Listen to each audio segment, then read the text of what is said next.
Start. So, всем привет! Everybody, pay attention. So I've decided 6 months ago to travel to Russia because I've just finished high school and because I'm a Swiss citizen, it's very common to do. I'm doing a gap year. And first I wanted to go to South America, but somehow things didn't work out and I've been to Russia. Because I love Russian literature, I kind of like this culture, and I told myself, oh, why not going to Russia?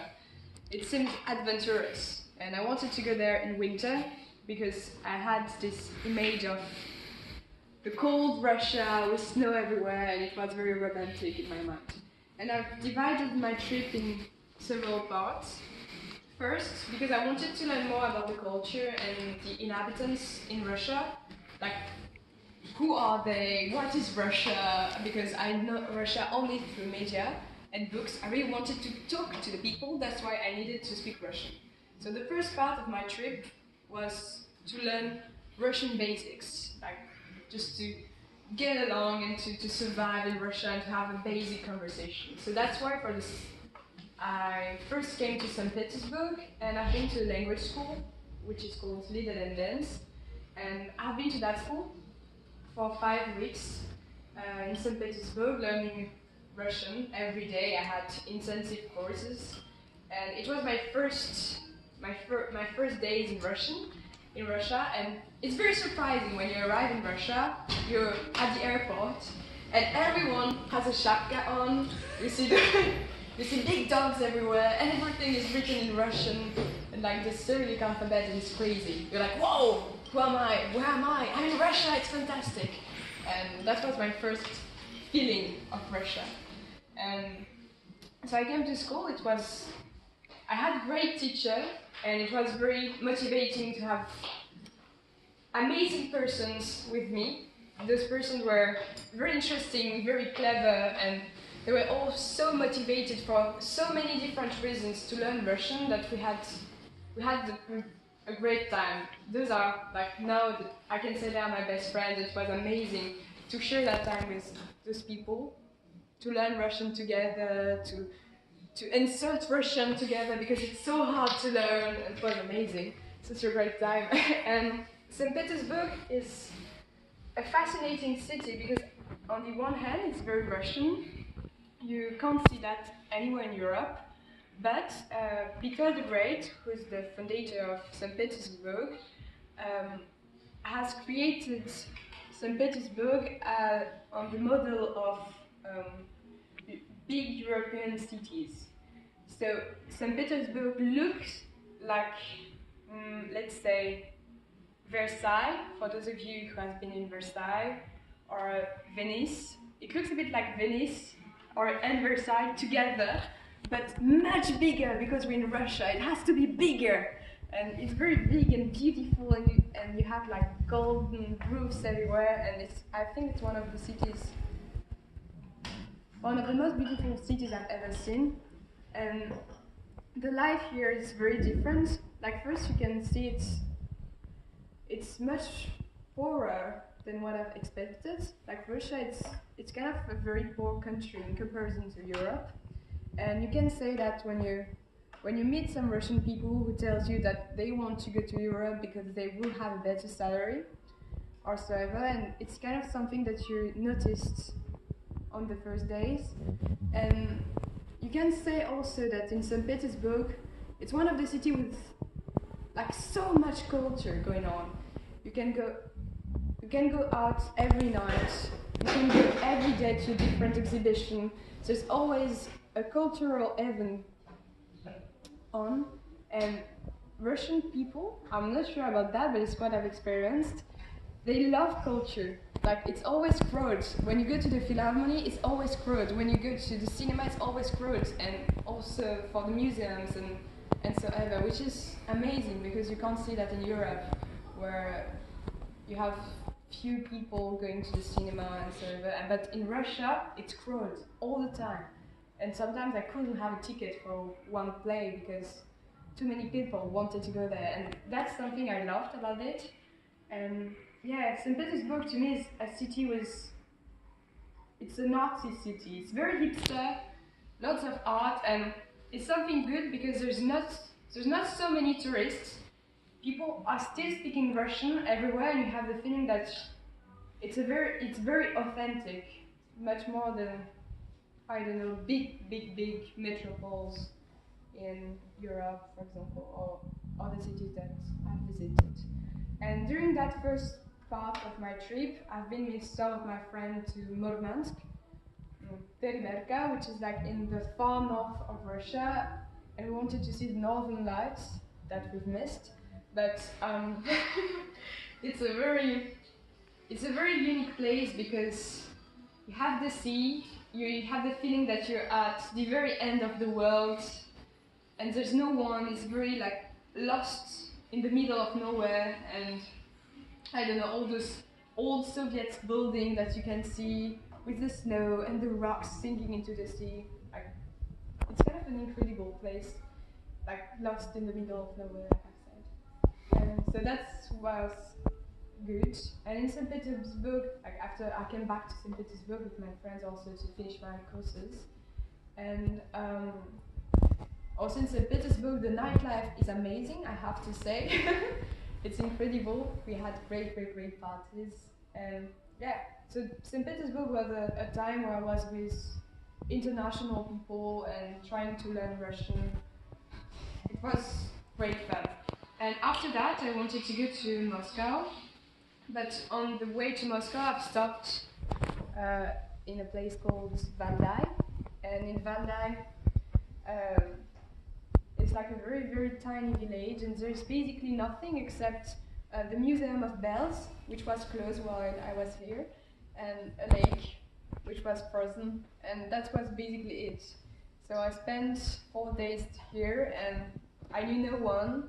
It was kind of lonely and a bit depressing, but it was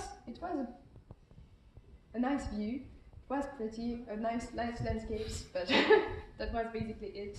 Like, I recommend you to go to Valdai in summer more than in winter because it was minus 20 degrees and I couldn't have a walk in the national park because of that reason. And after that I went to Moscow, and I had a very big shock because on the one hand I knew only St. Petersburg and small cities, and it was kind of European, but Moscow is very Sovietic in comparison. You have like big skyscrapers everywhere, and it's a very busy city. Everyone is like running everywhere all the time, and you have people everywhere speaking Russian in those like big buildings, and this metro, it's crowded all the time. So that is Moscow. It's busy, but it's also, in Moscow, I loved that city, also because of thanks to the culture. They have a very huge underground scene. You can find loads of clubs with an awesome music, and they're so keen to party. Like, they're dancing to the end of the night without stop, and the music is great, and yeah, that was fun. And even though I was alone, it was the first time that I was going to clubs on my own.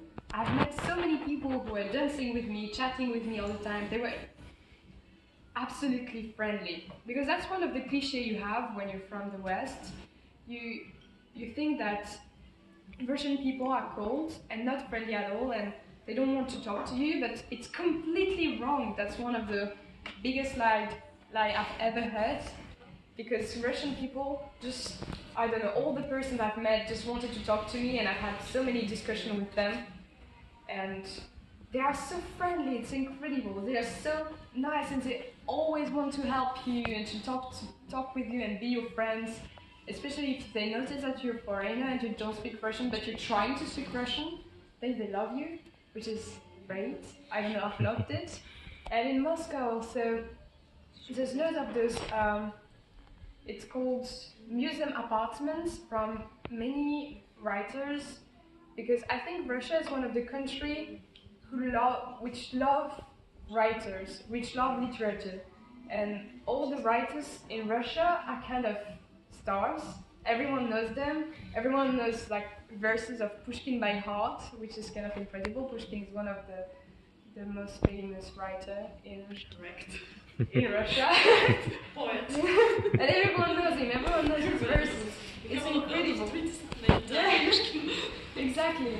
And you can actually visit all those apartments. You can visit Pushkin's apartment, Dostoevsky's apartments, Chekhov's apartments, like all those famous writers are stars. Everyone knows them, which is something that I think is incredible. And I visited like all of them, not all of them, but most of them I visited it. And it's very impressive to go to those old Soviet buildings and to get through all those little doors and to see how people used to live. Like, I highly recommend you to do that if you go to Moscow.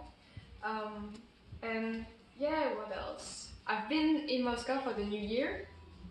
It was also an experience to go with all this, to go in that crowd, because like it's crowded, everyone just go to the Red Square for the New Year, and you can't even move, like everyone squeezed you, and you're completely tied between billions of people that want to see the fireworks on this Red Square.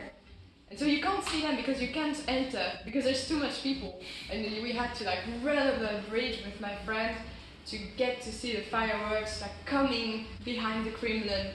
It was kind of beautiful, like everyone just throwing out champagne everywhere and like saying Snovim Godom, which means Happy New Year, and it was a very nice experience. And just to party till the end of the night with Russians, like that was great great fun. And after Moscow, after the New Year, like on the 1st of January, my friend and I, because a friend joined me in Moscow, and that my friend and I, we took the train from Moscow to Irkutsk, and we had a 3 days ride, non-stop, from Moscow to Irkutsk on the Trans-Siberian, which is like the first part of this Trans-Siberian line. Yeah. And during 3 days, we've done nothing. It was great. We've just chatted and chatted, because he could speak French. We were just the two of us only chatting and like playing cards and eating those instant noodles all the time that you learn to like and hate at the same time, because you can't eat something else. And the time goes in a very strange way in the Trans-Siberian, because you get through all those time zones. I don't know how you say that in English, but time zones, and you get to like 5 different of them, and you have no clue what time is it? Like, is it day? Is it night? I don't know. Where am I? I don't know. And you're completely lost in that train with all the people that are living with you. And there's this woman in the wagon, which is kind of I would say the queen of the wagon. How do you call her? Conductor. Not the conductor, like the woman who runs everything. Like she gives you a new ticket, she tells you when you have to go out, and she cleans everything. You can in English name as a conductor, I think, but in Russian it's проводник. Yeah, проводница. Yeah, проводница. Проводница. There's this проводница, which, because I think she knows that you're a foreigner, she doesn't, and you have no clue when you have to go out. Just like she just like comes to you and say, oh, by the way, the next stop is yours. And she helps you all the time, and she like watches everything. She's the queen of this place, which is kind of interesting to see. She knows you by the name and all, and she's in charge of it. Yeah, she's in charge of everything.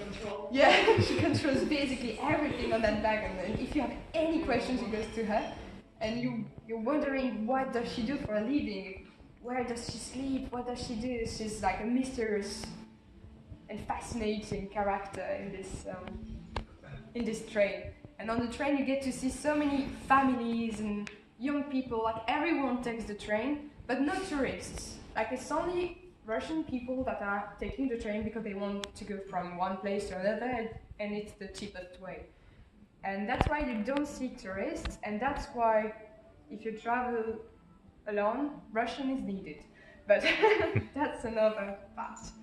So we arrived after this 3-day ride of train in Irkutsk, which is in the middle of Siberia, middle south. It's the central part of Eastern Siberia.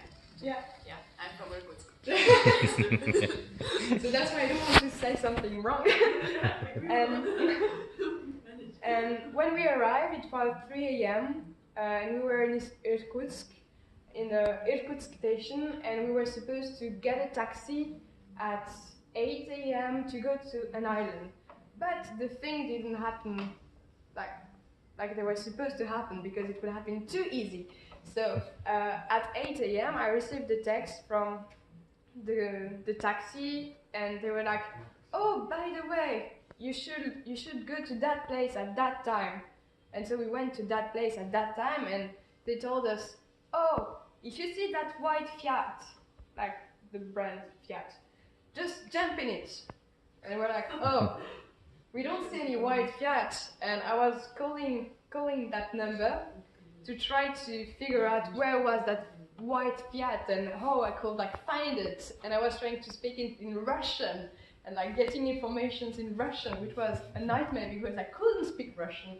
And like that lasted around 1 hour to try to know where was that white Fiat.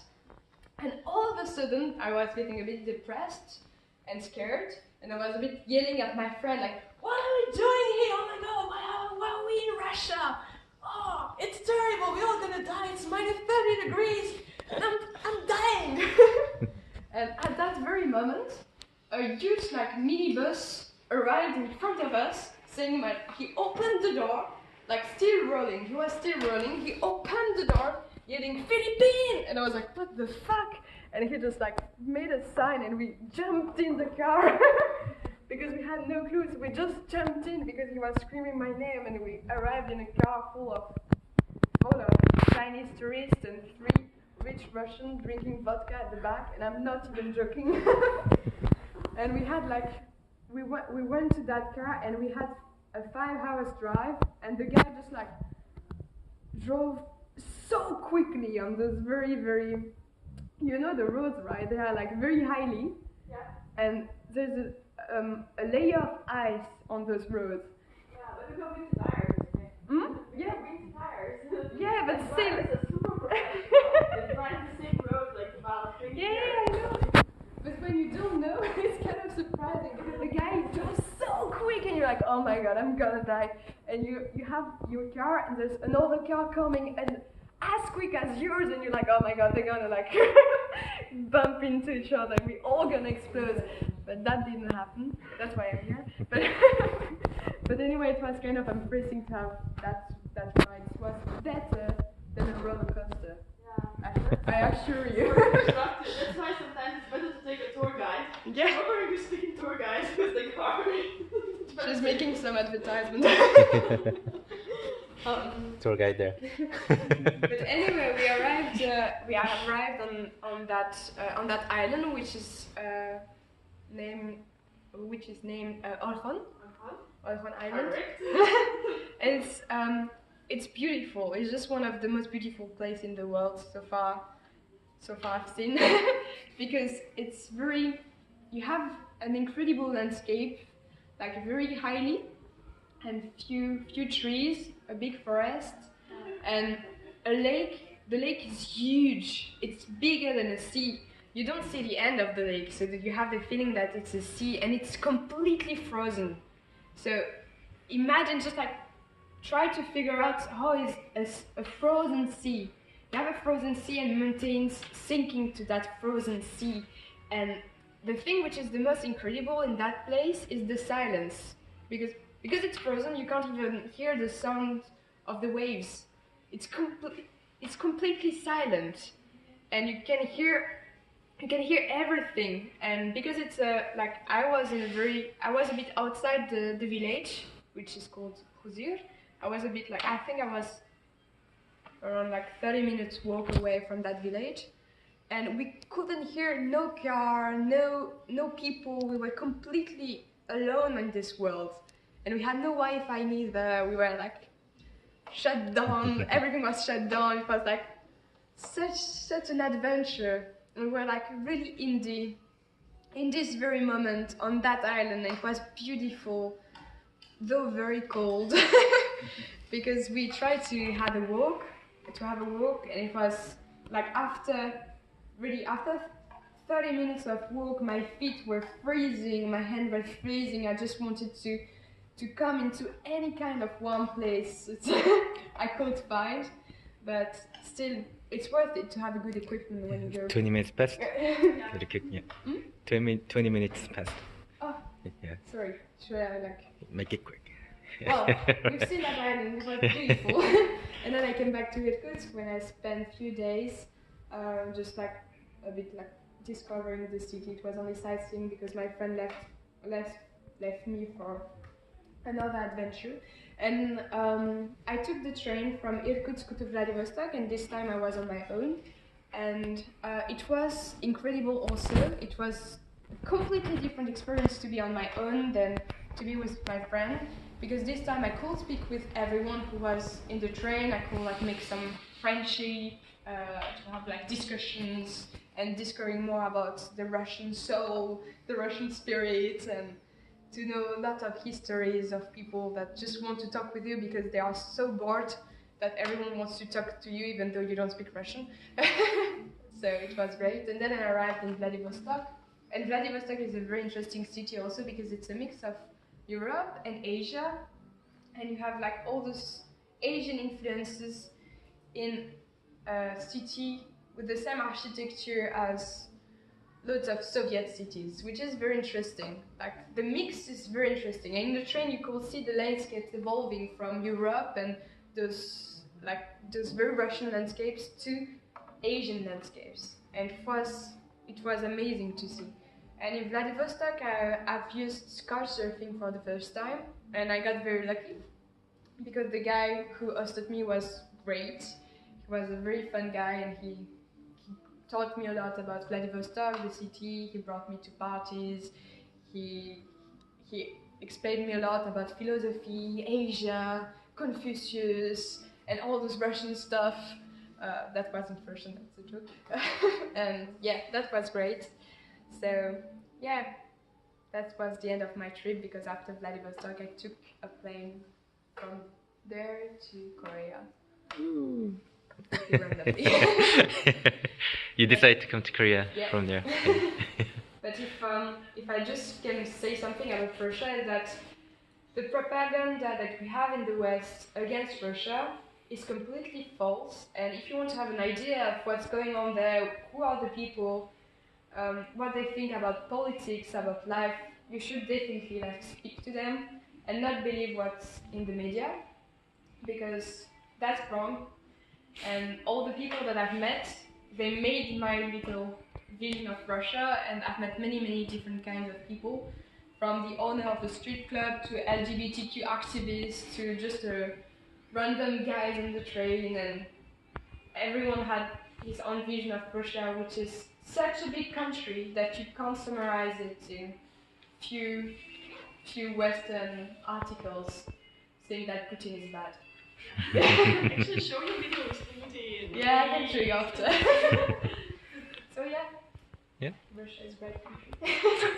And that's it. Any questions? What was the most difficult in Russia? The most difficult thing was to speak Russian, because you definitely have to speak Russian, because just not many people speaking English, unfortunately, and you really sincerely have to speak Russian if you want to sort out what you have to do, where you have to go, and if you really want to talk to people and have fun and that kind of stuff, you have to speak Russian.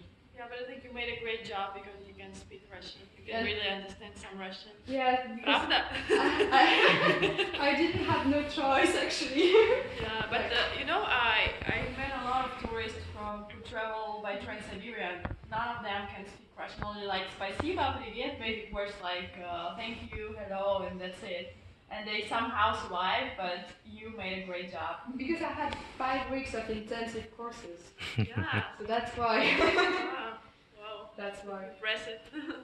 It's only like I paid for that. Fortunately, it worked. So, can you characterize Russia in like 3 words? Whoa. Big. Big? Okay, big. culture, because as I've said, there's so Cultural. much culture in Great. Russia, and you're so fond of culture in every single part. And I find it amazing to have so many different cultures within one same country. Like, for example, you have the people living in St. Petersburg and Moscow, and then you come to Irkutsk and you meet the Buryat people. Oh yeah. And have like, it's a totally different set of mind. Like, it's a different people within Russia. Yeah, there's different nations. We have a lot of Different nations. minorities.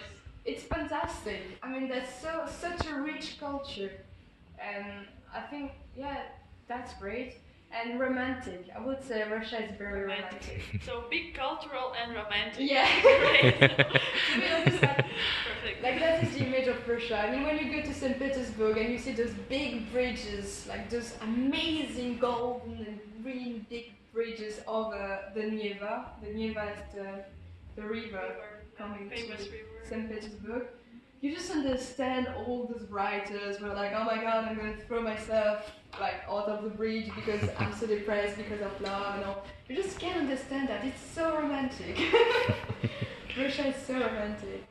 Yeah, that's What you learn about yourself while you travel? Mhm.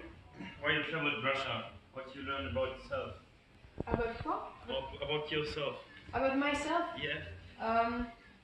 That strong connections to people are something very important to me. I can't be lonely because I've been lonely for lots of time in Russia. Like I was traveling really alone. I had no backpackers that I've met on the way or no friends that I knew and I could speak English with. So I was very lonely for some parts of my trip, and I've understood that I needed people and that I could love and that I could really cherish and speak to them, like talk with them, having fun with them, make some jokes. Because when you have a very, very, very low level in one language, you can't make jokes, which is very sad, and I like to make jokes. So yeah, I've understood that loneliness isn't made for me, and loneliness doesn't teach me something. I need people to be a better person and to evolve and improve myself. Yeah, Oh. that's what I These said. people? These people, really. Oh, yeah, I think that's it. And what's the best food you ever had in Russia? Georgian food. Well, I've discovered in Russia the Georgian food, and oh my god, you should be hachapuri. It's amazing. It's so great. Because I have to say I wasn't a big fan of Russian cuisine, but the Georgian one you can find in Russia, amazing. Definitely worth it. Go to Russia and eat Georgian food, and your trip is gonna be awesome. Yeah. But pirmini isn't that bad. If you eat buze, like buret dish, like a big dumplings with mix of meat inside and juice, it's very buret, very traditional. Mm-mm. So next time I'll show you. When you come. When you come.